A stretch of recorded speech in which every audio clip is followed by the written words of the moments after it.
This has essentially been done systematically and influenced by the International Monetary Fund and World Bank. And you will see, during the time of IBB, the Structural Adjustment Program and the Belt Tightening policies, the foreign exchange, the regulations started fully during IBB's period.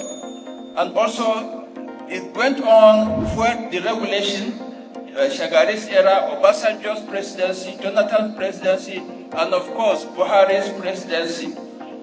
We saw gradual pauperization of the Nigerians. The poverty level continuously increases, gradually there. But the only difference with this administration is that it came more radical. It is massive and sudden. It was not gradual. Listen to me. It was not gradual like the previous administration. The main challenge, or the main challenges, and of course disappointment of the majority of Nigerians are the seemingly insensitive or insensitivity to the massive impact of the government policy. Poverty and insecurity are real, and we all know. And we believe probably the second half of this administration will make a difference. Otherwise, I can see the coalition working hard. Thank you, and God bless you. General Buratai joins others in criticizing Tinubu's handling of Nigeria's economy the past 2 years. This is a sign of things to come in 2027. Tinubu thinks he can bulldoze his way into power in 2027, but it will only depend on Nigerians if they will become more desperate than Tinubu and his associates. If they are not more desperate than them, then they will have their way in 2027. Another annoying thing that his supporters always say whenever someone criticizes Tinubu's handling of the economy is they always say, where was he? Especially someone that served under Muhammadu Buhari. Where was he? What did he say under Buhari? This, that. All these lame excuses. People shouldn't join in the bandwagon. Yes, you might be a useful idiot without knowing it. When you parrot their lines, you are actually helping them spread their narratives. The reality remains that Muhammadu Buhari failed in many sectors, the economy, security, many areas. But Tinubu has taken the failure to another level completely. Look at the prices of goods under Muhammadu Buhari. Compare the prices today. Tinubu tripled the prices and in most cases quadrupled them. 2022 and early 2023 is being referred to as the good olden days, just 2 years ago. So you can imagine how terrible he has performed. So anyone who didn't criticize Buhari when he was in power, whether for reasons of tribalism or religion, that person can actually condemn what is going on right now because the situation has changed terribly. This is the reality. This is the first time in Nigeria's history that billionaires are crying and complaining everywhere. Imagine a situation where a billionaire industrialist used to spend about 2 billion naira monthly, that was under Muhammad Buhari's time, and right now because of the increase in taxes and everything, that monthly expenditure might have tripled or quadrupled to around 8 billion naira monthly. And it's not as if they are making sales that are commensurate to the expenditure. This is the reality because the purchasing power has been hit hard under this administration. How many companies have left Nigeria to start with? So these are the issues. Stop parroting their narratives for them. You might hate northerners or some people that served under Muhammadu Buhari, but don't be a useful idiot parroting their lines. Yes. The situation has been made worse, and when people complain, they attack the people and start giving lame excuses. Even Tinubu himself accepts that the situation is worse. That's why he keeps telling Nigerians to have patience with him. He repeated it just yesterday when he was commissioning a project.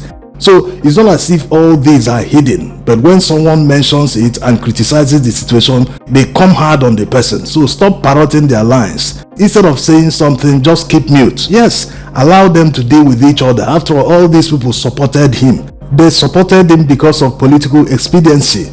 After all, he supported Buhari, so it was their turn to return the favor. So that when next it is their turn, they will return the favor again. It's just like when El-Rufai criticizes Tinubu or his economic policies. People will say, if he was given a ministerial appointment, he wouldn't be saying anything. He is bitter, this, that. All these excuses are lame. The question should be, did El-Rufai lie?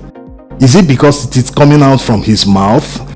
If another person that wasn't denied a ministerial appointment says the same thing, will it be acceptable? Will the person not be attacked? These are the issues. So it doesn't really matter who is saying it. What matters is what the person is saying. Is it true or not? Is it the reality? They always use one lame excuse to dismiss issues raised by critics. If it is the opposition that says something, they will say, they are still bitter. They haven't recovered from their election loss. As if that addresses what they are saying. What they are saying, is it true or not?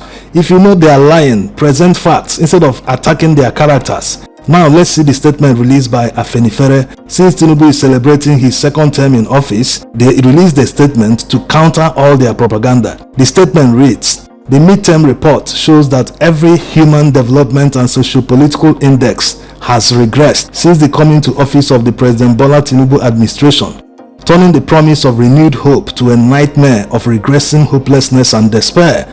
Rather than take full responsibility for the unmitigated sufferings inflicted on Nigerians in the past 2 years on account of its wrong policy choices and wasteful spending, the Tinubu administration has engaged in massive propaganda claiming false successes and shifting blames to global and historical factors and showing scant empathy for ordinary Nigerians. Basically, due to unforced errors, especially the oversight of the production element of subsidies and floating the naira, without any preparation to cushion the predictable impact, the Tinubu economic reforms has turned out to be Tinubu economic reforms, a prebendal and government for the privileged and connected. Despite the Tinubu administration's economic policies causing huge inflation and cut real wages in over half, only 4.1% of the Nigerian population in the civil service had their wages increased by 38%. Reliance on unproven channels for the distribution of pitiable half-hearted food and other palliatives were corruptly split among those connected, while uncontested mega projects were brazenly given to those with well-known connections to the president. It is obvious that the Tinubu administration has no intention of delivering the greatest good to the greatest number of Nigerians. 2 years into its tenure and contrary to its well-advertised electoral promise, the Tinubu administration is yet to implement Orosanye report to cut cost of governance. Instead, the costs have ballooned with new cost centers for cronies to milk. The tone of the government at all levels is one of profligate, jaye lifestyle, while the masses are being berated about Nigeria's wasteful past and the imperative of sacrifice to restore fiscal integrity. The government's first supplementary budget and subsequent budgets were spent on not only preserving but increasing the luxurious lifestyle of those in government. New presidential jet, Cadillac limousines, 160 million naira cars for each federal legislator, and scandalous increase in unaccounted constituency projects worth billions to each legislator. In the quest for absolute power, the Tinubu administration is trading off lives of Nigerians by refusing to devolve power for state police.